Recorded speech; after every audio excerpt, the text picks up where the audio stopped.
Big Boss Malayalam season 7 live അപ്ഡേറ്റിലേക്ക് പോകാം. ലൈവിൽ ഇപ്പോൾ ബിഗ് ബോസ് നൂറയെ കൺഫഷൻ റൂമിലേക്ക് വിളിക്കുന്നുണ്ട്. ഇനി 4 ആഴ്ച മാത്രമാണ് നമ്മുടെ ബിഗ് ബോസ് മലയാളം സീസൺ 7 ഉള്ളൂ.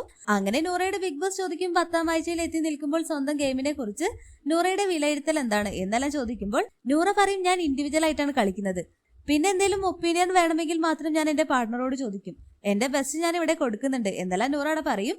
അപ്പോൾ ബിഗ് ബോസ് ചോദിക്കും, ആദില അല്ലാതെ നൂറയുടെ ഏറ്റവും അടുത്ത സുഹൃത്ത് ആരാണ് എന്നെല്ലാം ചോദിക്കുമ്പോൾ നൂറ പറയും, അനുമോളാണ്.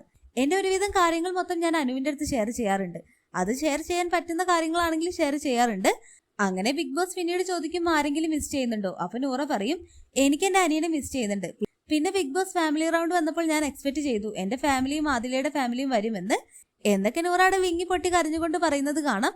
അതുപോലെ തന്നെ നൂറ പറയുന്നുണ്ട്, എനിക്ക് എന്റെ അനിയനെ മിസ് ചെയ്യുന്നുണ്ട്. അപ്പോൾ ബിഗ് ബോസ് പറയും, അനിയൻ ഒരു പക്ഷേ ഇത് കാണുന്നുണ്ടാകും.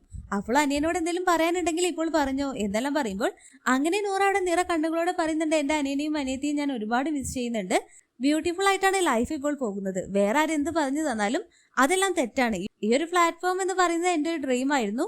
ഒരുപാട് സന്തോഷമുണ്ട് എന്നൊക്കെ പറഞ്ഞ് നൂറ അവിടെ മനസ്സ് തുറക്കുന്നതെല്ലാമാണ് ലൈവിൽ കാണിക്കുന്നത്.